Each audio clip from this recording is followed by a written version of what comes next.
దాంట్లోకి పోతే ఇంకేమంటావు నువ్వు అంటే మాట తప్పుడే ఆయన డిఎన్ఏలో ఉన్నది, అబద్ధాలు ఆడడమే ఆయన డిఎన్ఏలో ఉన్నది, మోసం చేయడమే ఆయన డిఎన్ఏలో ఉన్నది. ఏ విషయంలో మాట మీద నిలబడ్డాడు నేను అడుగుతా ఉన్నా. ఇలా ప్రజలను దగా చేయడం, ప్రతిపక్షం మీద పగబట్టడం, ఇదే ఆయన ఎజెండా. ప్రతిపక్షం మీద పగ, ప్రజలకు దగ. ఇంతకు మించి ఏమైనా చేసినవా? 6 గ్యారంటీలు అమలైనాయే. మొదటి గ్యారంటీ మహిళలకు 2500 ఇచ్చిండా? నిన్న మాట్లాడుతుండే ఇంకా ఏం తక్కువైంది, మేము కాంగ్రెస్ పార్టీ అధికారంలోకి వచ్చినాక ఎవరు ఏమి కోల్పోలేదు అని రేవంత్ రెడ్డి మాట్లాడుతుండు. కోల్పోయినామా లేదా? రేవంత్ రెడ్డి వచ్చినాక రైతు బంధు కోల్పోయినామా లేదా? యాక్చువల్గా ఒక్కసారి వచ్చింది కూడా మనము ఎలక్షన్లప్పుడు విడుదల చేసిన డబ్బులే. మా నిరంజనన్న వ్యవసాయ శాఖ మంత్రిగా, కేసీఆర్ గారు ముఖ్యమంత్రిగా విడుదల చేసిన డబ్బులు. అప్పుడు ఎలక్షన్ కమిషన్ విలువై కంప్లైంట్ చేస్తే ఆగినేవి, గవే 5,000 పడ్డాయి. నువ్వు అయితే 15,000 ఇవ్వాలి కదా. అంటే నువ్వు వచ్చిన తర్వాత ప్రజలు రైతు బంధు కోల్పోయినరు, కేసీఆర్ కిట్ కోల్పోయినరు, న్యూట్రిషన్ కిట్ కోల్పోయినరు, బతుకమ్మ పండుగకు అక్కజెల్లెలు చీరలు కోల్పోయినరు, మా గొల్ల కుర్మలు 2వ దశ గొర్రెలు కోల్పోయినరు, బీసీ బంధు కోల్పోయినరు, మా దళిత సోదరులు దళిత బంధు కోల్పోయినరు. గిన్ని కదా కోల్పోయినాయి.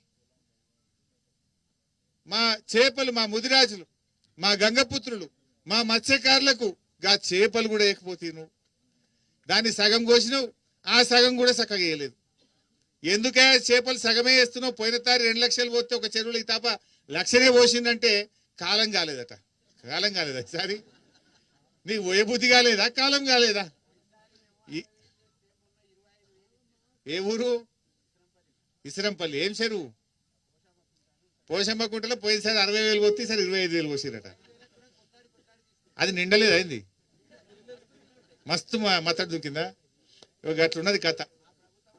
రేవంత్ రెడ్డి గారు వచ్చినాయి కొత్త పథకాలు రాలేదని నేను ఎందుకంట. బ్రూ ట్యాక్స్ వచ్చింది.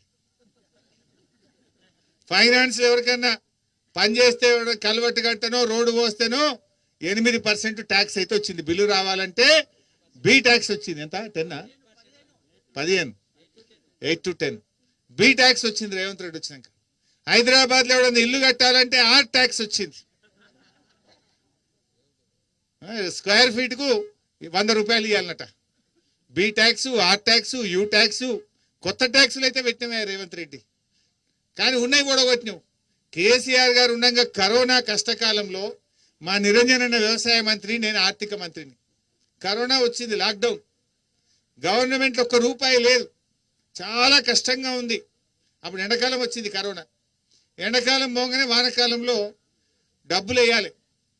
ముఖ్యమంత్రి గారు మా అందరినీ శాఖ అధికారులను పిలిచిండు. మరి వానకాలం వస్తుంది, రోహిన్ కార్త్ వెళ్ళింది, సింకులు పడతాయి, రైతు బంద్ వేయాలి, తయారున్నారా అన్నాడు. ఎక్కడ సార్ మొన్నటిదాకా కరోనా అయినా మొత్తం అంతా లాక్డౌన్ అన్నాం.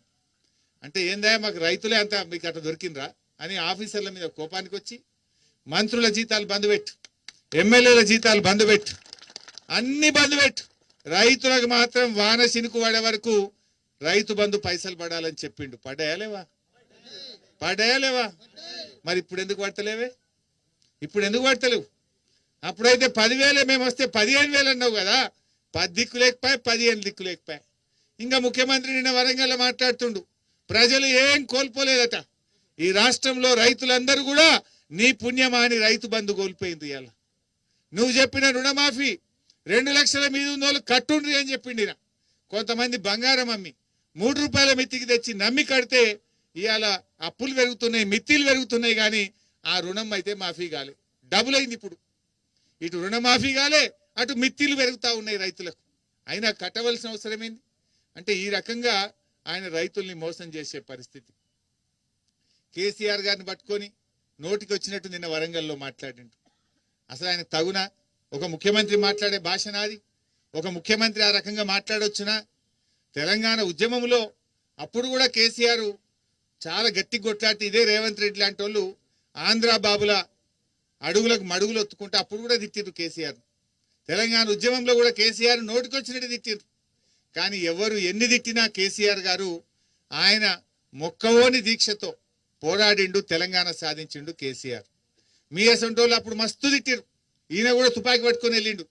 జై తెలంగాణ అంటే ఎవడు రానా జై తెలంగాణ అంటాడని తుపాకీ పట్టుకొని బయలుదేరిన వ్యక్తి రేవంత్ రెడ్డి. ఆ రకంగా ఎంతమంది ఎన్ని తిట్టినా కేసీఆర్ గారు తన లక్ష్యాన్ని చేరుకున్నాడు. ప్రాణత్యాగానికి సిద్ధపడి తెలంగాణ తెచ్చిండు. మరి ఇవాళ కూడా రేవంత్ రెడ్డి ఇష్టం ఉన్నట్టు మాట్లాడుతుండు. ఇవాళ మా లక్ష్యం ఒక్కటే. కేసీఆర్ ఏం చెప్పిండు? ఎవరు ఎన్ని తిట్టినా మనకు ప్రజలకు మేలు చేయాలి. కష్టపడి తెలంగాణ తెచ్చిన వాళ్ళం, ఈ తెలంగాణను 10 ఏళ్లలో అభివృద్ధి పథంలో నడిపిన వాళ్ళం కనుక ఈ తెలంగాణను కాపాడుకునే బాధ్యత ఉంటుంది. ఎన్ను తిట్టినా భరించుదాం, కానీ తెలంగాణ ప్రజలకు అన్యాయం అయితే మాత్రం చూస్తూ ఊరుకోం. రేవంత్ రెడ్డి మెడలు వంచైనా సరే 6 గ్యారెంటీలు అమలు చేసేదాకా రేవంత్ రెడ్డిని కాంగ్రెస్ నాయకులు ఇడిచిపెట్టాం. ఎట్టి పరిస్థితుల్లో ఇడిచిపెట్టాం. ఆ రకంగా మనం ముందుకు పోవాల్సినటువంటి అవసరం ఉంది. రేవంత్ రెడ్డి మాట్లాడితే ఈ మధ్య కాంగ్రెస్ లీడర్లు చెప్తున్నారు నాతో, మా పిల్లలు ఏడ ఖరాబ్ అవుతారో ఆయన కనబడంగానే టీవీ అన్న బంద్ చేస్తున్నాం, ఛానల్ అన్న మారుస్తున్నాం అంటారు. ఏం మాట్లాడవి? కేసీఆర్ ఉండగా ఎంత మంచి పేరు తెచ్చుకున్నాడు. గా కరోనాలో కూడా బ్రహ్మాండంగా రైతు బంధు ఇచ్చిండు. ఎండాకాలంలో కూడా 24 గంటల కరెంట్ ఇచ్చిండు కేసీఆర్. చెరువులు బాగా చేసిండు. ఎన్ని చెక్ డ్యాములు కట్టిండే కేసీఆర్, కట్టలేదా?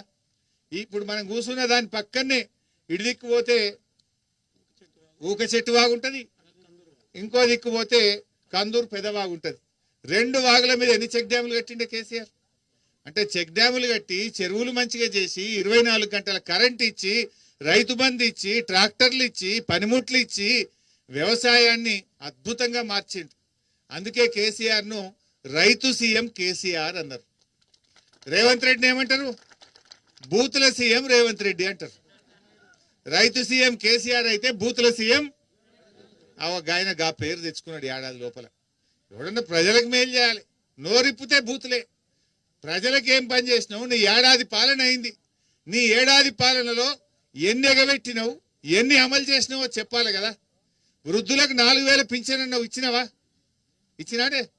4000 పింఛన్ ఇయ్యలే. మహిళలకు 2500 అన్నాడు, అది ఇయ్యలే. రైతు భరోసా 15,000 అన్నాడు, అది ఇయ్యలే. విద్యార్థి భరోసా కార్డు అన్నాడు, అది ఇయ్యలే. చివరికి ఇండ్లు అన్నాడు, ఇయ్యాలి వరకు ఒక ఇల్లు కట్టలే. కూలగొట్టింది తప్ప ఒక ఇల్లు అయితే కట్టలే.